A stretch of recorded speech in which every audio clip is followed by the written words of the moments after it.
All right, we'll officially welcome everybody and good morning.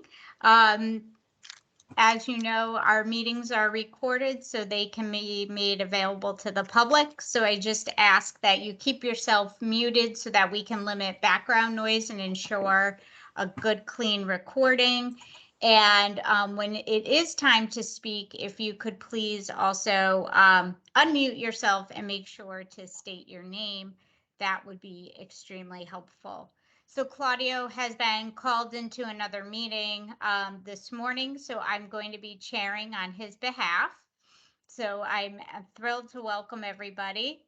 And I think at this point, we'll just, because we have a guest today, let's start briefly with the introductions. I'm Melissa Morton. I'm a planning specialist at the Office of Policy and Management. And Heather, I'll kick it over to you. Thanks, Melissa. My name is Heather Ferguson Hull. Also provide staff support to the Workforce Council. I'm a planning analyst at OPM and happy to see you all. I will kick it over to Fran. Hi, I'm Fran Sinish. I'm on the Workforce Council. I'm a mom of an employer. I can't, a consumer employer. It's early. I haven't had my coffee yet. Oh, let's go to Eileen. Good morning. I'm Eileen Healy. I'm the Executive Director of Independence Northwest in Naugatuck and Workforce Council member.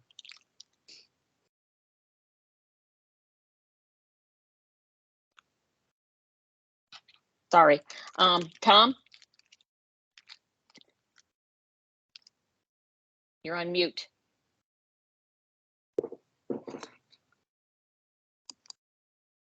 My apologies. I am Tom Austin. I am not a member of the Workforce Council.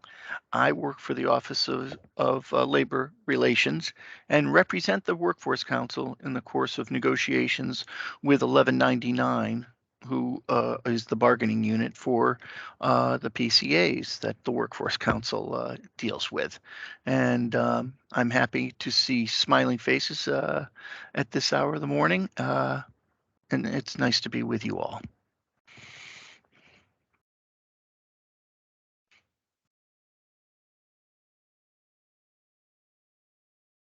Melissa, you're muted, I think. Okay, so we just need to pick someone to introduce themselves. Kathy, you want to go? Sure. Kathy Flaherty. I'm the Executive Director of Connecticut Legal Rights Project, Governor's appointee to the Workforce Council, a person living with a disability, but not a consumer employer. Sorry, you're only seeing the top of my head. I'm at my office. I have a standing desk and I'm sitting. So the angle is not really. I don't, Adam, I don't think he's gone yet. Yeah, he is. Oh, he did. Somebody who didn't go, pick yourselves, because it's things move around on the screen and it's hard to keep track. All right, I'll go. Denise Palladino, Self-Determination Director here at DDS. I will pick Patricia.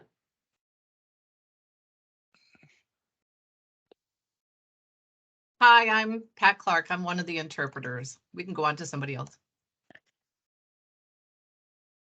Do we do Peg? Hi, I'm Peg Shigru-Szymanski. I am a governor appointee to the council. And I have a son with a disability and have been a consumer employer. So thanks. Love being here. And Heidi?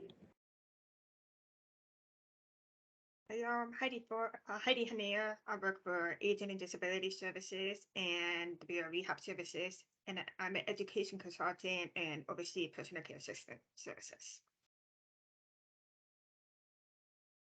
And Adam, I think you're last but not least. Hi, everybody. I'm Adam Prizio. I am a staff attorney with the Office of the Healthcare Advocate. And I'm not connected to the disability community as much as I would like here in Connecticut, but earlier in my career, I worked for an independent living center that in upstate New York that did a lot of work with consumer direction. And I'm sorry, Sharon, I forgot to ask you to introduce yourself.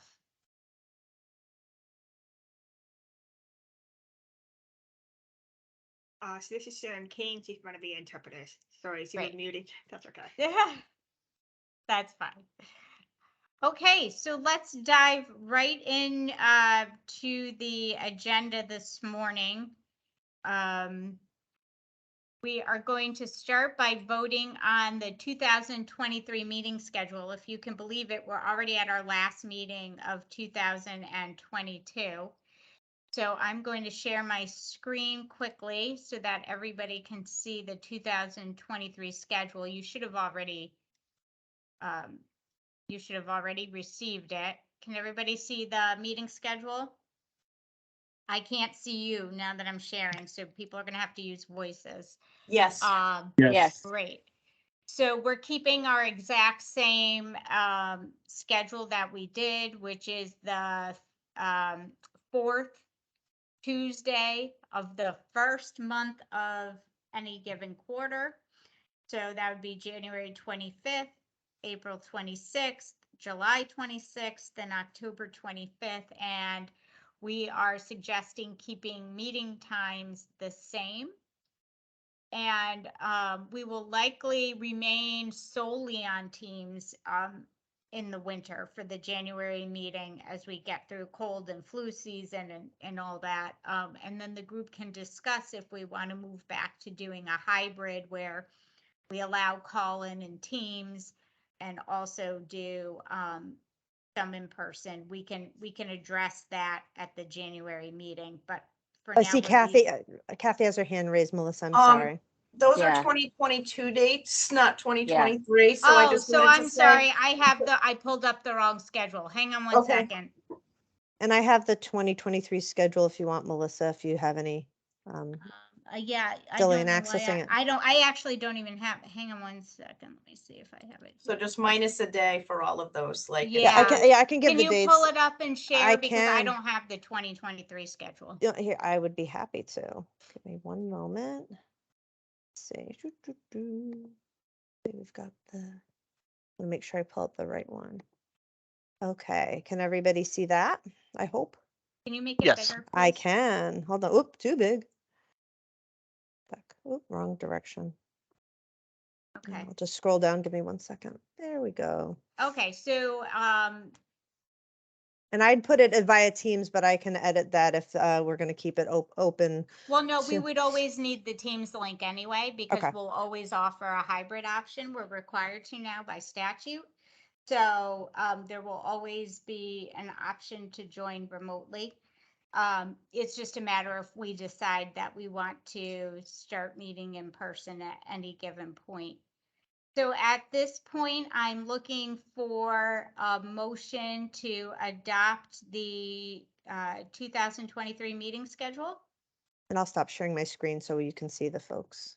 Kathy Flaherty moves adoption. Thank you. Second, Eileen seconds. okay, any discussion? All right, all in favor? This is, sorry, this Oh. is Adam, just speaking for myself. All four of these dates coincide with my agency's advisory committee, which has a quarterly meeting on the same day, but immediately following. So for me, I would likely have to leave early on each of these days, but to the extent that that's not a problem, it's not a problem. Okay, but you could make the majority of the meeting? Yeah. Okay.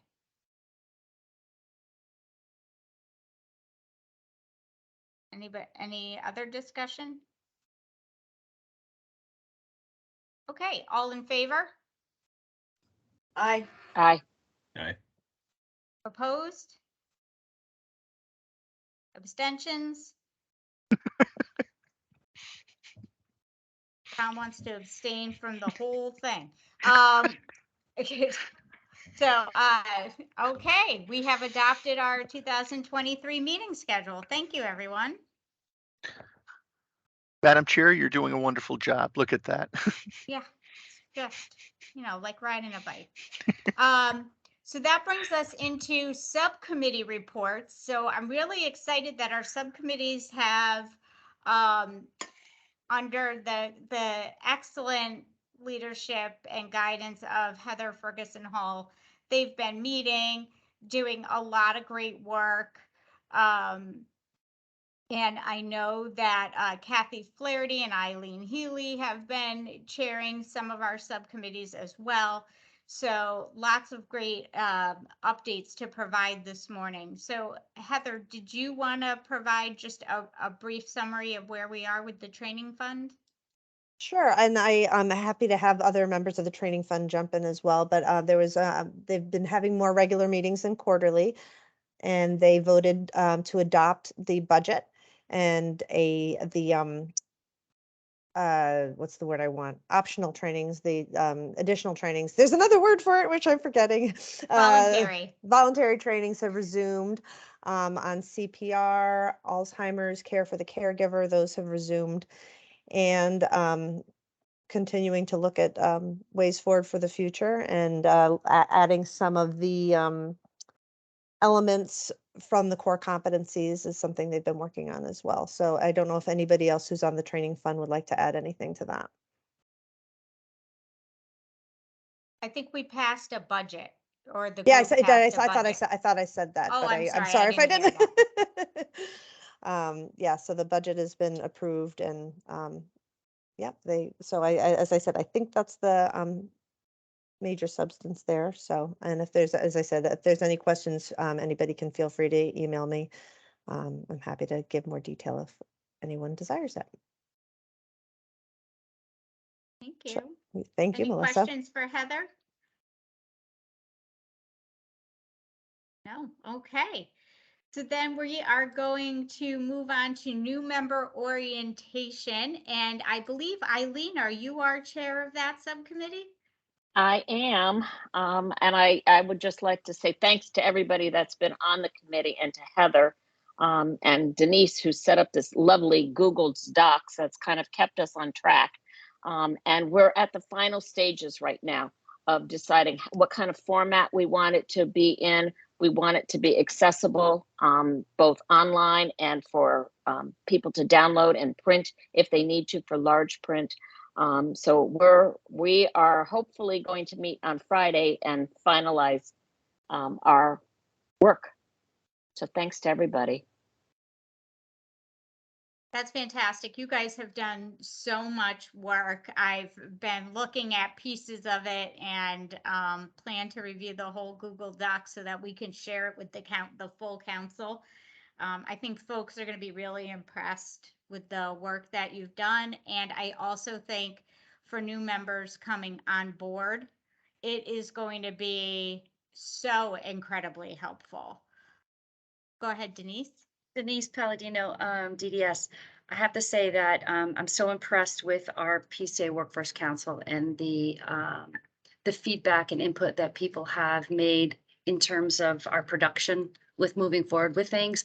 And I wish this document, in whatever form it's going to be in the end, was around when I joined, because I walked in blindly, and this really does spell out the relationships, the roles, the charge. I think it's going to be very, very helpful. I agree. Yeah, I just want to add my thanks to everybody on the subcommittee. You have been amazing to work with, and I'm really excited about the work that's been done and how helpful it will be for current members and future members of the council. So thank you all. And actually, it's going to be very helpful. We often, when we get a new secretary or new staff in our division, and we're trying to explain programs, what a wonderful resource for that as well. It's a plug-in to explain how, because the council is a very different structure. It's a different type of entity than we typically see in state government. So having this ready-made document that explains how it came to be, why it's structured this way, and everybody's roles and interrelationships is extraordinarily helpful. Okay, so that sends us over to Kathy Flaherty, who is chairing our bylaw subcommittee. If you all remember, we had decided a couple meetings ago, several meetings ago, that it would be helpful to the Workforce Council not only to have an orientation manual for new PCA council members, but that also it would be helpful to adopt bylaws similar to our sister state, Massachusetts, which is the only other state that has a council like ours, and they adopted bylaws and have found it helpful. And the group thought that that would be a helpful tool for Connecticut as well. And Kathy was good enough to take on the role of chair of that subcommittee.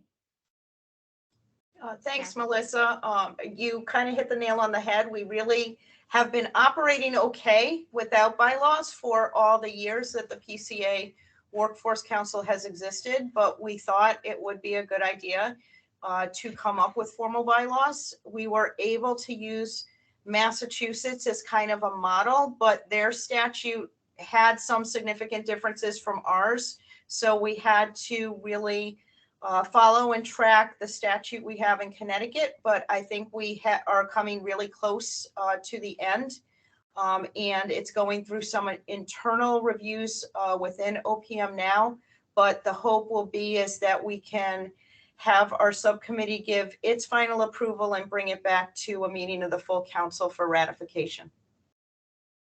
Thank you. That was a tremendous amount of work that your committee has done. And Kathy, I know that you kicked a lot of it off and have many competing priorities. So thank you for all of your work, and to all the members of that subcommittee. You know, it's rare that people are super excited and volunteer to put together a legal document. So thank you so much. That's wonderful. And I see that our chair has joined us, so I am more than happy to turn the reins back over to him, Claudio, if you would like. It was nice to be a spectator in the Workforce Council for a little bit. So thank you, Melissa. I appreciate you stepping in and getting this meeting underway so that we could keep things moving forward in my absence briefly. And thanks for everyone's patience and and flexibility. All So right, Claudia, we are at number 4 on the agenda, which is update on CBA implementation. all right, And go ahead. nope, go ahead. I'm sorry. Did we, Heather, is that something that we want you to sort of tee up for us and give us an update on? Sure.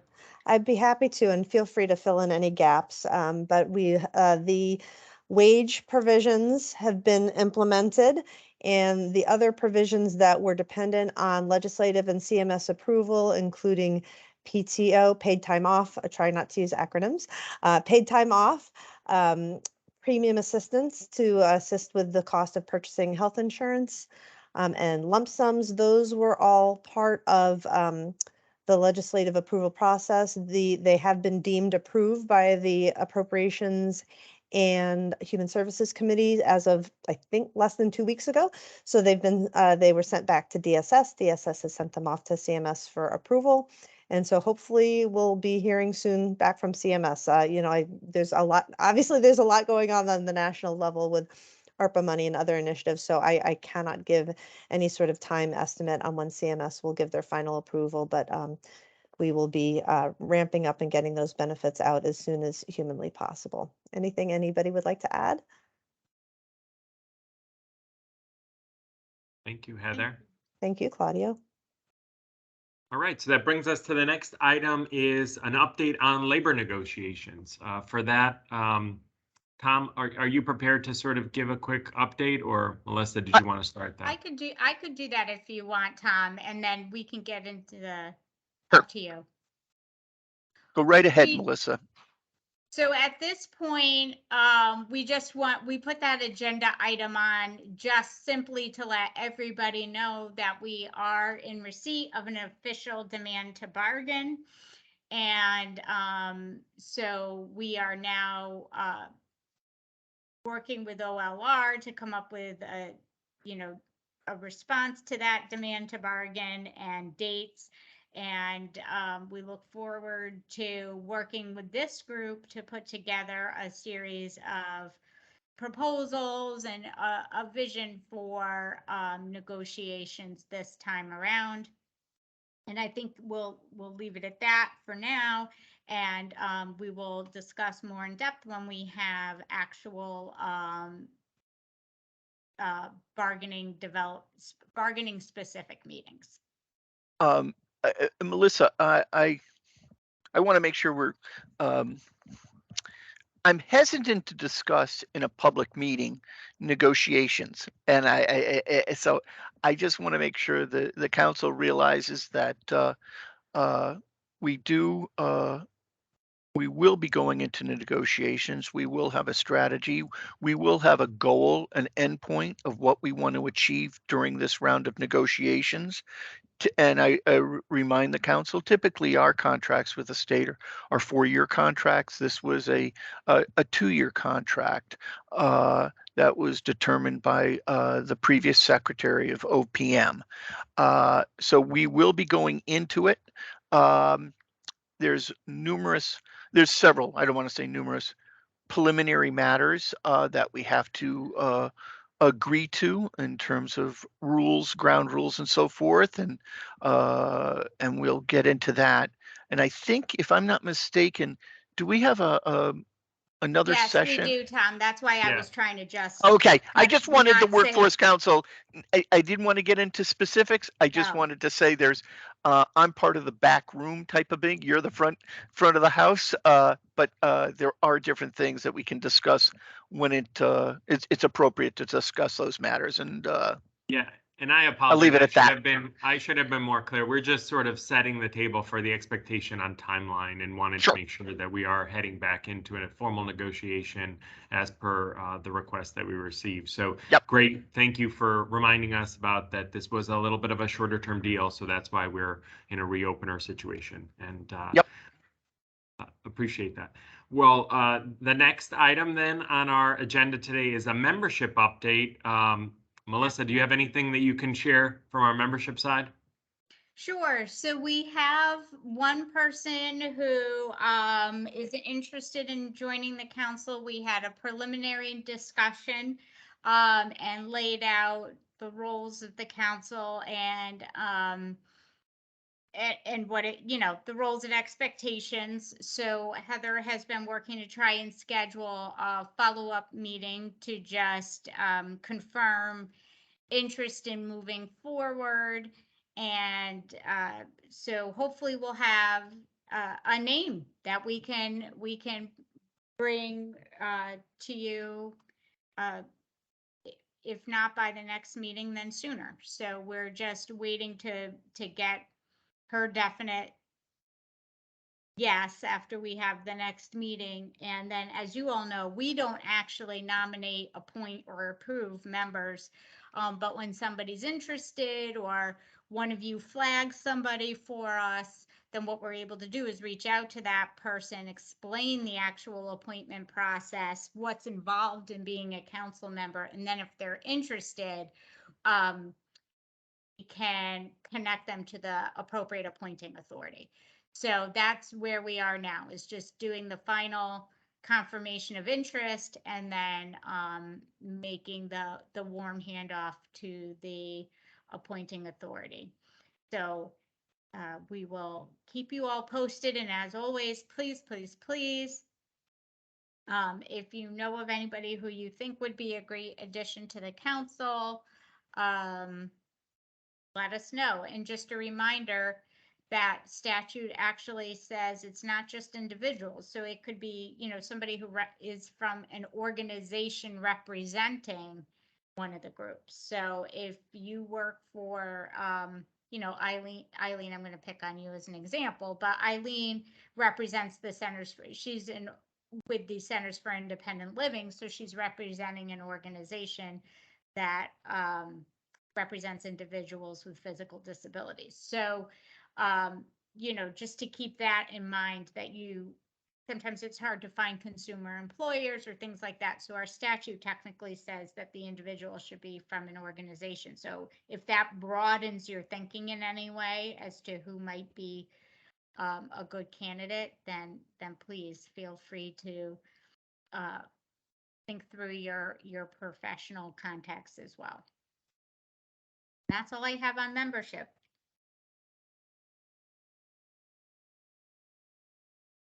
Excellent.